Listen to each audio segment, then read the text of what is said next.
আসসালামু আলাইকুম। দেশপ্রকৃতি লাইফস্টাইলে আপনাদের সবাইকে স্বাগতম। আশা করছি আপনারা সবাই ভালো আছেন। আমি আলহামদুলিল্লাহ ভালো আছি।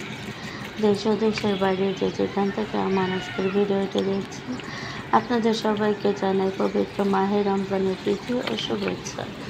এই যে সকাল থেকে ভিডিওটা শুরু করেছি, অসুস্থতার কারণে গাছগুলো যত্ন নিতে পারতেছিলাম না। গাছের গোড়ায় মাটি শুকিয়ে একদম সাদা হয়ে আছে। তো গাছগুলোতে প্রথমে পানি দিয়ে দিচ্ছি, সবগুলো গাছে পানি দিয়ে দিচ্ছি, এরপরে হচ্ছে একটু পানি স্প্রে করে দিচ্ছি। পাতাগুলো শুকিয়ে গেছে। আর এদিকে হচ্ছে গাঁদা ফুল গাছটা কেমন যেন একদম শুকিয়ে একদম মরে যাওয়ার মতো অবস্থা হয়ে গেছে। এটা মনে হয় আর বাঁচাতে পারবো না, অবস্থা খুবই ক্রিটিক্যাল। তারপরে চেষ্টা করে যাচ্ছি, একটু পানি দিয়ে দিলাম ও তারপরে হচ্ছে পানি স্প্রে করে দিলাম। তো বন্ধুরা, যারা ভিডিওটা দেখা স্টার্ট করেছেন, এখনও যারা একটি লাইক দেন নাই, তারা প্লিজ একটি লাইক দিয়ে ভিডিওটা কন্টিনিউ করুন। তো সবগুলো গাছে আমি পানি স্প্রে করে দিচ্ছি।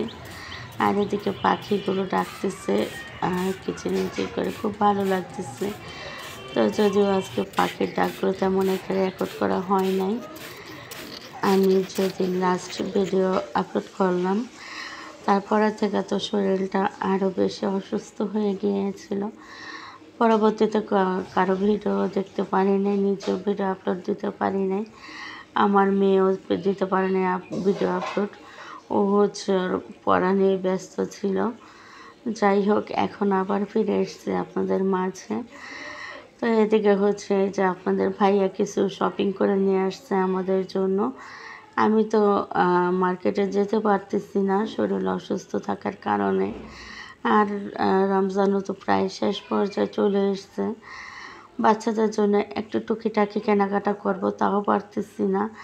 তো আপনাদের ভাইয়া এখানে আমার জন্য 3টা ড্রেস এনেছে আর আমার মেয়ের জন্য এনেছে। তো ড্রেসগুলো আপনাদেরকে দেখিয়ে দিচ্ছি, দেখুন তো ড্রেসগুলো কেমন লাগে। আমার কাছে তো খুবই ভালো লেগেছে, রাব ইউজ করার জন্য এনেছে ড্রেসগুলো। আর এগুলো হচ্ছে মেবি কালামকারি 3 পিস। তো এই 3 পিসগুলো না, ওড়নাগুলো অনেক বেশি বড়, খুব ভালো লাগে এই ওড়নাগুলো, একদম শরীরটা পুরো ঢেকে যায়। তো আমার কাছে তো খুব ভালো লেগেছে 3 পিসগুলো। তো 4টা 3 পিস এনেছিল, তো তার মধ্যে আমার এই 3টা 3 পিস ভালো লেগেছে, আর একটা ভালো লাগে নাই। তো সেটা আমি রিটার্ন পাঠিয়ে দিয়েছি, বলেছি এটা আমি রাখবো না। তো এরপরে আপনাদের ভাইয়া বলে ঠিক আছে, তোমাকে পরে আবার এনে দিব। আর এই যে 3 পিসটা, সবুজ যে 3 পিসটা দেখতে পাচ্ছেন, এই 3 পিসটা কিন্তু আমার অনেক বেশি পছন্দ হয়েছে। আমার তো সবুজ 3 পিস বলুন বা কাপড় বলুন, খুব ভালো লাগে। তো আপনারা বলবেন প্লিজ এই 3 পিসটা আপনাদের কাছে কেমন লাগে। তো আমি কিন্তু একদমও কালো না, আবার একদমও ফর্সা না, আমি হচ্ছি উজ্জ্বল শ্যামলা, যাকে বলে হলুদ বর্ণ রং। মানে অনেকে আছে না, যেমন লালটে লালটে ফর্সা, আমি ওইটা না, আমি হচ্ছি একটু হলুদ বর্ণ ধারণ মানে রং আমার শরীরের। তো আমার কেমন লাগবে এই 3 পিসটা জানি না, তবে আমার খুব ভালো লেগেছে 3 পিসটা। আর এগুলো হচ্ছে আমার মেয়ের। তো আমার মেয়ের ড্রেসগুলো দেখিয়ে দিচ্ছে। আমার মেয়ে তো দেখাতেই চাচ্ছে না, বলতেছে আমার ঈদ পূরণ হয়ে যাবে, পুরাতন হয়ে যাবে। তো আমি হাসতেছিলাম। যখন এই ভিডিওগুলো করতেছি তখন কিন্তু আমি অনেক অসুস্থ ছিলাম, আমি শুয়েছিলাম আর ওরা ভিডিও করেছে। তো আমার মেয়ের ড্রেসগুলো কিন্তু খুব সুন্দর, আর সবগুলো ড্রেসই দামি দামি। ওর হচ্ছে একটা ড্রেস আনার কথা, কিন্তু ওর জন্য দেখুন ওর বাবা নিয়ে এসছে। আর সবগুলো ড্রেসই মাশাল্লাহ খুব সুন্দর, আর আমার মেয়ে তো খুবই পছন্দ করেছে ড্রেসগুলো। তো আপনাদের ভাইয়া বলেছিল আমাকে একটা ড্রেস রাখতে এখান থেকে। তো আমি তো তেমন একটা কোথাও যাই না, তারপরেও যদিও বা যাই তাহলে বোরকা পরে যাই। তো সেই জন্য আর এই ভারী কাজের ড্রেসগুলো না পরতে ইচ্ছা করে না। আর শরীরে যে অবস্থা এখন, মানে একদম পাতলা যে ড্রেসগুলো, এগুলো পরাই আমার কষ্ট হচ্ছে। হ্যাঁ, এই জন্য আর আমি এই যে ভারী কাজের ড্রেসগুলো নেই নাই। আমি আমার ওই প্রিন্টেড ড্রেসগুলো আমার কাছে ঠিক আছে। তো আমার মেয়ের ড্রেসগুলো কিন্তু আমার কাছে খুবই ভালো লেগেছে। তো আপনারা বলবেন প্লিজ আমার মেয়ের ড্রেসগুলো কেমন হয়েছে। আর আমি ভিডিও দিতে পারতেছি না, সেই জন্য আমার আপুরা আমার জন্য টেনশন করতেছে আমার কি হলো। তো ন্যাচারাল লাইফ উইথ দুলালি সাজিয়া, ওই আপুটা হচ্ছে আমার গত ভিডিওতে কমেন্ট করেছিল আমার মেয়েকে উদ্দেশ্য করে যে মামনি তোমাদের খবর কি, তোমাদের খবর পাচ্ছি না, খুব টেনশন হচ্ছে। তো কতটা ভালোবাসা থাকলে একটা অপরিচিত মানুষ আরেকটা অপরিচিত মানুষের জন্য চিন্তা করতে পারে, সেটা ইউটিউব জগতে না আসলে হয়তো বুঝতেই পারতাম না। আর এত প্রিয় প্রিয় এত ভালোবাসা মানুষগুলো পেতাম না। আল্লাহর কাছে লাখ লাখ শুকরিয়া, এত সুন্দর এত ভালোবাসার মানুষগুলো পেয়েছি। তো আমি মন থেকে সবার জন্য অনেক দোয়া করি, আল্লাহ তাআলা সবাইকে খুব ভালো রাখুক, সুস্থ রাখুক, সবাইকে দীর্ঘ নেক হায়াত দান করুক। তো আরও একটা আপু আমার খোঁজ নিয়েছে, আর সে হচ্ছে রেনবো লাইফ থেকে, রেনবো লাইফ আইডি থেকে আমার মিষ্টি একটা আপু। ও আমার ভিডিও দিচ্ছি না সেজন্য আর কি কমেন্ট করেছে, কমেন্ট করে জানতে চেয়েছে আমার খবর কি, ভিডিও কেন দিচ্ছি না। তো শরীর যেহেতু ভালো নেই, একদমই ভালো নেই, সেজন্য আর ভিডিও দিতে পারতেছি না। আর আমার মেয়ে যে দিবে, ওরও পড়াশোনা নিয়ে ও ব্যস্ত থাকে, তারপরে সংসারে টুকিটাকি একটু কাজও করতে হয়। ও ছোট মানুষ, কত কি করবে, সেই জন্য আর ওকে চাপ দিই না ভিডিও দেওয়ার জন্য। আর এদিকে কিন্তু আমি কথা বলতে বলতে কিছু বাজার এনেছিলাম, আমার ছেলেকে দিয়ে আনিয়েছি। তো সে বাজারগুলো রিফিল করে নিলাম। আর এদিকে হচ্ছে রান্না করে এনেছি। আর বাজার থেকে লেবু এনেছি। তো বড় বড় যে লেবুগুলো দেখিয়ে দিয়েছি, ওই লেবুগুলো 80 টাকা হালি নিয়েছে। আর ছোট যে লেবুগুলো ওইগুলো নিয়েছে 40 টাকা হালি। তো লেবুর কী দাম, রোজার জন্য লেবুর দামটা অনেক বেশি বেড়ে গেছে। আনিয়েছি ছোট মাছ দিয়ে রান্না করব। আর হচ্ছে এই যে টমেটো আনিয়েছি। আজ হচ্ছে ডাল রান্না করতেছি, একদম অল্প একটু ডাল দিয়ে বেশি করে টমেটো দিয়ে রান্না করতেছি। আর হচ্ছে উস্তা আলু দিয়ে টমেটো দিয়ে ছোট মাছ রান্না করতেছি।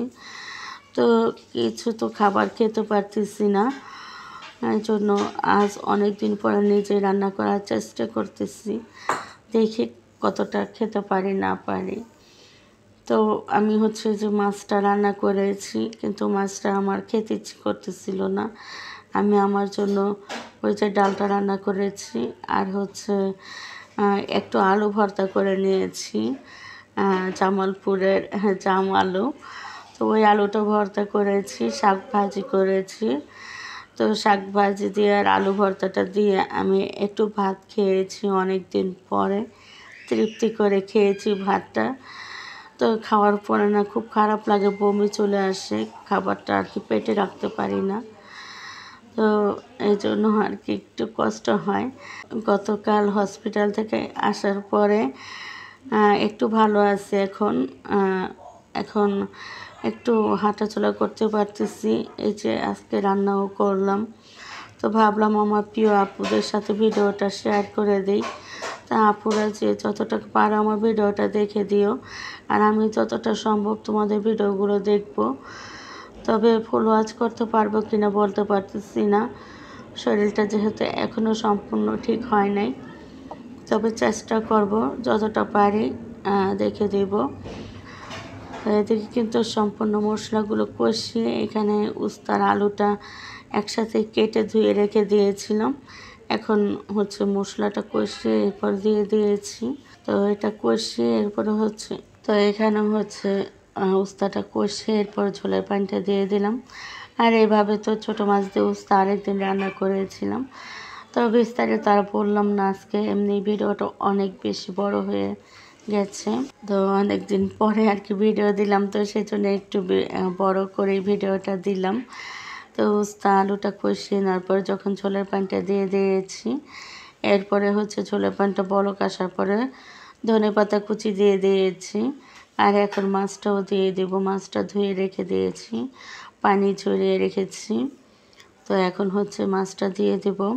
তরকারিতে বেশি ঝোল রাখবো না, বেশি কি একদমই ঝোল রাখবো না, একদম শুকনো শুকনো করে রান্না করব।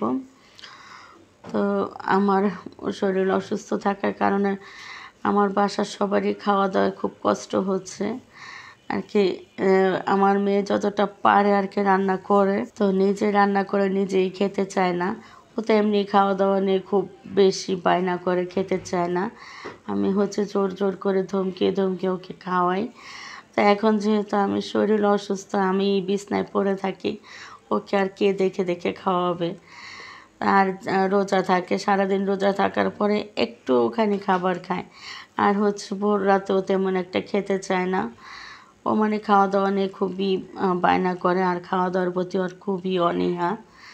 এদিকে হচ্ছে আমি ঝোলের পানি দিয়ে মাছটা দিয়ে ঢেকে দিয়েছিলাম, আর উস্তার তরকারি আমি একবারই ঢেকেছি, আর ঢাকবো না। এখন হচ্ছে খোলামেলাভাবে তরকারিটা রান্না কমপ্লিট করে নিব। আর পাশের চুলা কিন্তু আমার ডালটাও হচ্ছে, তো ডালটা আমি বাগার দিয়ে নামিয়ে নিব। তো এদিকে তরকারির কড়াইতে একটু এদিক সেদিক ঘুরিয়ে দিচ্ছি, আর এখানে হচ্ছে পেঁয়াজ আর রসুনটা ভেজে তারপর ডালটা বাগার দিয়ে দিচ্ছি। তো আর আমার কাছে ডাল আর আলু ভর্তা শাক ভাজা দিয়েই ভাতটা খেতে ভালো লেগেছে। ওই যে বললাম অনেক দিন পরে তৃপ্তি করে খেয়েছি ভাত, যদিও বেশি পেট ভরে খেতে পারি না, বমি চলে আসে। আর পানি তো অনেক খেতে কষ্ট হয়, পানিটা একদমই মজা লাগে না, পানিটা খেলেই বেশি খারাপ লাগে। তো এদিকে এই যে আমার রান্না বান্না শেষ, এখন হচ্ছে আলুটা ভর্তা করে নেব। আলুটা সিদ্ধ করে দিয়েছি, আমার ছেলে মেয়ে আলুটা ছিলে তারপর হচ্ছে ডোলে ম্যাশ করে নিয়েছি, এখন হচ্ছে আমি ভর্তা করে নিয়েছি। তো খাওয়া দাওয়াটা আর আপনাদের সাথে শেয়ার করতেছি না। রোজা রমজানের দিন কি বলবো, আমি তো না পারতে আর কি খাচ্ছি, রোজাগুলো রাখতে পারতেছি না, খুব খারাপ লাগতেছে। আমার এইরকম অবস্থা কখনোই হয় না, প্রতি রোজা আমার শরীর অসুস্থ হয়, তবে 2টা বা 1টা রোজা ভাঙা পড়ে, কিন্তু এবছর অনেকগুলো রোজা ভাঙা পড়ে গেল, খুব খারাপ লাগে। কাল খুব কান্না করেছিলাম, এই রোজাগুলো রাখতে পারতেছি না, অনেক কষ্ট লাগে।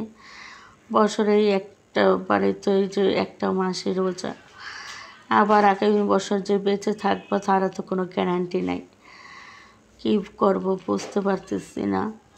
এই যে আলুটা আমি ভর্তা করে নিচ্ছি হাতে ডলে, আর আলুটা দেখতেই পাচ্ছেন লাল। তো এই আলুগুলো না লালই হয়, একদম জামের মতো, আর খেতে এত বেশি ভালো লাগে কি বলবো। আমার শরীর অসুস্থ, তারপরে কিন্তু ভীষণ ভালো লাগতেছিল আলু ভর্তাটা খেতে। আর যখন সুস্থ থাকে তখন তো মানে বলার ভাষাই থাকে না, এত বেশি ভালো লাগে। তো বন্ধুরা, আজকের মতো এই পর্যন্তই, আগামী ভিডিও দেখার আমন্ত্রণ জানিয়ে আজকের মতো বিদায় নিয়ে নিয়েছি। সবাই ভালো থাকবেন, সুস্থ থাকবেন, অবশ্যই নিরাপদে থাকবেন। আল্লাহ হাফেজ।